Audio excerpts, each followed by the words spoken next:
Sometimes good help is just hard to find. Hey everybody, this is Roberto Blake of robertoblake.com, helping you create something awesome today.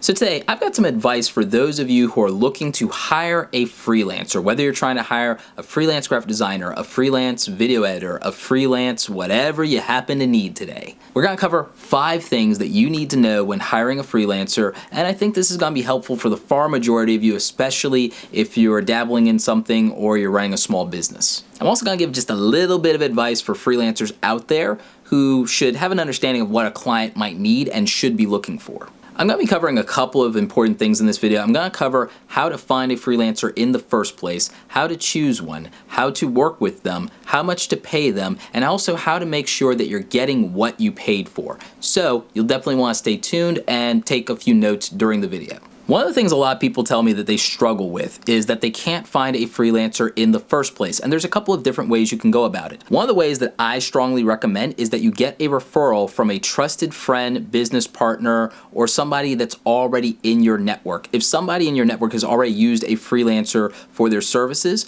then it's probably going to be one of the best relationships you can have. So that's probably where you need to start.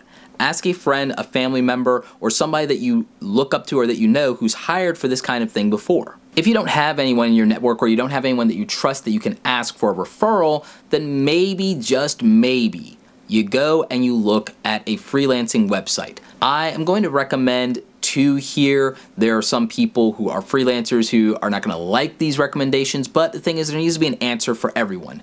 I have had great experiences with Upwork, and I'm planning to do a video that actually is a review of my experience on that, and I'm also getting ready to run a few experiences in 99 Designs so that I can show you guys what my experience of that has been. Now, a lot of my friends who are authors, public speakers, and have hired out for other things have used both of these services. I've used Upwork. I've also hired freelancers directly in my network. So those are things that I'm very comfortable talking about. I'm going to link to both Upwork and 99 Designs in the description for you, but you can use these online marketplaces to find people and contract them for services, and it makes this whole process a lot easier if you don't know where to start or how any of this works. So I would recommend that. Ideally, I would prefer that you have a personal one-on-one relationship with somebody that you want to hire, but that's not always going to be a practical answer or an answer that gets things done quickly enough for you. So there needs to be a solution for everyone. The one thing I'm going to caution you on is do not be tempted to go to Fiverr. Do not do it. I understand that there are people who have had great experiences with it. If you want to play Russian roulette, I'm not going to be held responsible for what happens to you. You have been warned. With those options in mind, how do you choose a freelancer to work with in the first place? Well, there are a couple of things that I personally look for when I'm hiring anyone. I obviously look at their portfolio and their body of work for whatever it is that I'm hiring for, but I also try to get a sense of their personality. If I am able to call them and interview them via Skype or via phone or meet them in person, then it's easier to get a sense of their personality. If not, I have to rely on that through their work, possibly by looking them up in social media, and I have to decide if they're a comfortable fit for me. A lot of you think that the work is the work, and I understand that, but to be honest, relationships matter a lot, and being able to be aligned, being able to communicate well with somebody is going to be the make or break point between whether you get the most out of them for your money or not. So personality is, at least as far as I'm concerned, a huge priority, in some cases more than their portfolio and body of work. Again, there are going to be professionals out there who disagree with me on this. There are going to be business owners who disagree with me on this. This is just what my experience has taught me. Whenever I've hired by prioritizing personality, I've never regretted it. When I've been very impressed with someone's work and then they've been a pain in the butt to work with, it's because I overemphasize the quality of their work versus their personality and how they communicate and how they behave. Finally, I also look at the presentation. I look at the way that someone represents themselves before deciding to put my brand in their hands. So I take a hard look at that. Again, this one is a take it or leave it. you have to decide what you're most comfortable with. Now, with regard to some other practical considerations in hiring, you also can and should look at their depth of experience, whether that's the volume of their body of work or their years of experience or specific skills that you would prefer that they have, or whether or not they've served a key target market. Too often people look at impressive work and don't look at whether or not the work that someone has done aligns with their industry or what they would need or the style that they prefer to have things done in, and that could make a difference. Also, I look for people who have compatible workflows with mine.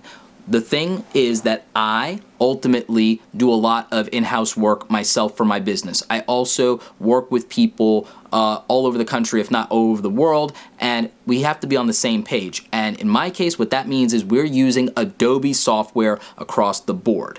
So if you have software compatibility issues, if there's a reason where you guys are using all Mac software, for example, let's say that your workflow is something that's very Mac specific. Let's say you're using ScreenFlow or you're using Final Cut Pro. If you hire a video editor, they need to be on Final Cut Pro or ScreenFlow or whatever you're using. A lot of people who are creatives will argue that no, it's about the results. It doesn't matter what tools you use. From a business standpoint, we know better. We know that workflows matter, systems matter, systems scale businesses, and that's the difference between someone who might be a business owner or have an agency versus somebody who's just a freelancer. A freelancer is a hired gun. They can work with whatever they prefer and whatever's best for them. The problem is that if we have to hire them, they have to conform to our constraints, much in the same way that if we hired an employee and they worked in the office, they would have to use the tools that we provide them in most cases. So, as a business owner, as an employer, I prioritize people who use the systems and workflows that I'm accustomed to and that all my other vendors use and that my in-house people are going to be using. So, that's something you might need to look at, whether that means that people need to be using specific software or operating systems or hardware. You need to look at that.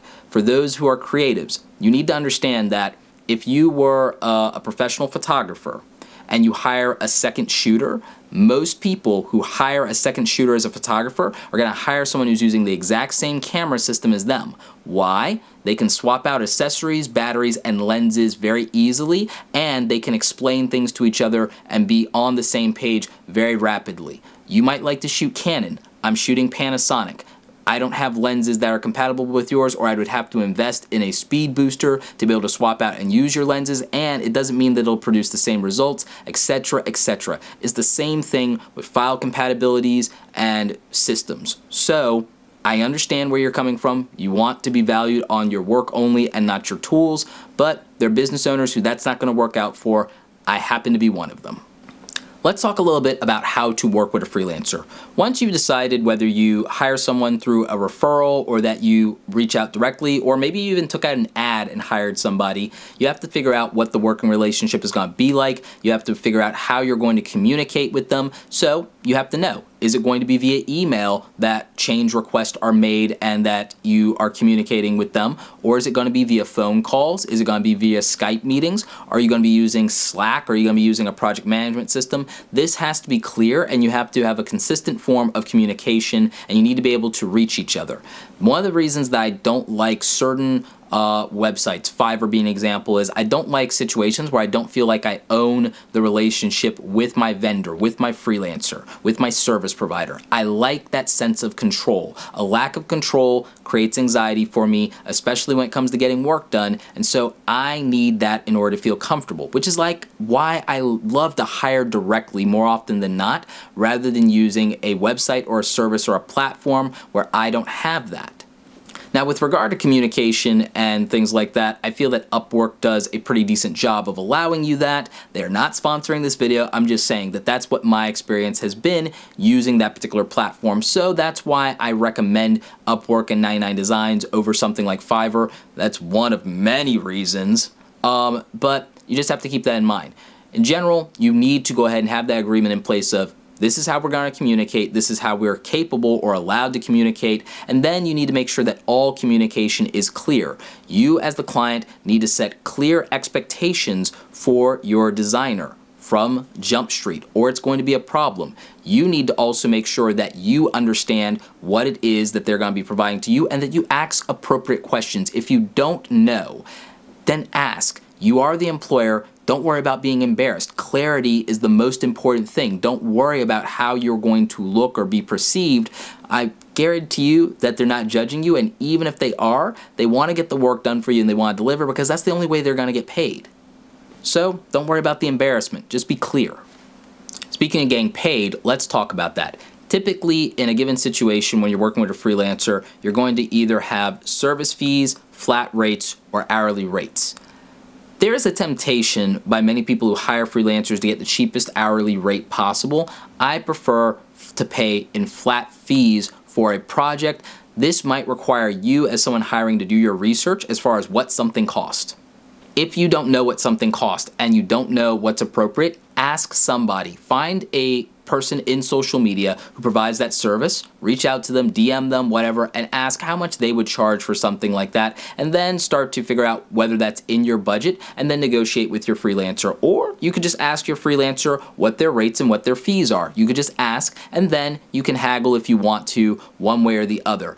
I prefer to do this. I prefer to set a fixed budget for what it is I know I am going to spend, both in a maximum, and then I set myself an ideal range of what I would like to get as far as a deal or what I would like to save, but I set myself a minimum and a maximum. And then I usually do my own research, understand what the pricing that is reasonable and what is the average and so on and so forth, and I get some quotes, and then I'll ask the freelancer what is it that they feel comfortable to charge, and then I'm able to make a decision from there. I usually find that you get better pricing when you do this. I also feel that when you let the freelancer tell you what they're valuing their work at, you get a more honest communication. You have a much better relationship because they don't feel like they're getting screwed. They feel like they asked for something and then you either said yes to it or you asked more and more detail what you might be getting for that. You can negotiate, maybe not on the price, but on value. Rather than trying to talk the freelancer down in price, I would say, well, if I pull back these requests, could we get this closer to this number because that's what my budget is? So if I make it a little easier on you and you don't have to do nearly as much work, can you work out a better deal for me? I would use that language and I would go that route. If you want more things, which is usually the direction I go, is I actually usually end up asking for more rather than less, and then I just increase the price accordingly in terms of what I feel comfortable with and ask them if that's all right or if that's what they're comfortable with. And here's another tip that I use. If I have something that the other person may value or may want, I put it on the table to say, hey, is this something you're interested in? I let them say yes or no, and then I ask them if they'd like to make a consideration in terms of either adjusting the price in exchange for a service of mine or a product of mine, and do some bartering there. I put it on the table as an option. I don't usually lead with that. I let people tell me what they're comfortable with. Sometimes people come to me and want exactly that scenario, or it's something that they think about, because there are things that I do have to offer them. So you have to be aware of that. Be careful with this as well. Don't offer exposure per se, but if you actually really do have leverage, or you want to offer something in terms of saying, well, I have more business to do with you, I'm going to be doing bulk orders or ordering services from you at a high volume, or I have a network that I can introduce you to in terms of referrals, or I have a large email list, would you like to have some type of access to it? These are things that you can discuss. And if the freelancer isn't open to them, then they're not open to them. But just be upfront and have a position of integrity and value when you're negotiating prices and fees. Something else that I consider is I avoid hourly rates whenever possible at all costs. I don't think there's really an incentive when it comes to hourly rates.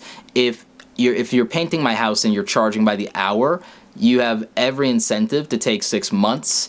If I need something done timely, I don't go in an hourly rate. I pay outright because it gives you every incentive to get it done, get paid, and move to the next job. With regard to those payments, you can, if you're using a platform, the payment is held in escrow, and then you have to review and approve everything before the payment's released. If you're doing this on your own, working with a freelancer, maybe ask if payments can be made in terms of installments based on stages of work that are completed and reviewed and approved by you as the client, or do something like a deposit 1/3 or half up front and then the rest incrementally. figure out what you're comfortable with, and if possible, try to either have a general agreement, a contract, or an invoice in place from the freelancer to just have some paperwork behind this transaction. In terms of how to make payments, PayPal, Stripe, and Venmo are great payment systems. I highly recommend those, and those are great ways to work with freelancers. Typically, if you're using an online platform, it is compatible with those things, PayPal being the most widely used of all right now. Finally, let's talk about how to make sure you're getting what you paid for. Ultimately, you should put some kind of review process for approval in place for final payment, and it should be clear how many revisions you are allowed as the client. Do not make the assumption of assuming you have unlimited revisions or that you're entitled to that. This is someone's time and livelihood, so just try to do a fair deal and be honest and upfront about what your expectations are, what you need, what deadlines are. I would also make sure that when you're working with freelancers, give them soft deadlines. If something is due on Friday, don't tell them it's due on Friday. Ask for it by Tuesday or Wednesday to give yourself room for flexibility. Like, just give yourself that buffer in the worst case scenario, because there's a lot that you don't control in this situation, and you don't want to be left holding a bag. You don't want to be in an uncomfortable situation for you. You also don't want to put your freelancer under the gun. So, just give some slack where it's needed. Getting a deposit in place and then holding the remainder of the money until the project's completed is the best case scenario in terms of making sure you're getting what you're paid for. In terms of getting the final files, you could do that at roughly the same time or same day as far as a transaction. I think that that's usually fine. Just make sure that clear communication is being had by you and your freelancer if you want to make sure that you're both getting what you're paid for. No one likes to have a bad referral or a bad reference. No one likes a bad testimonial.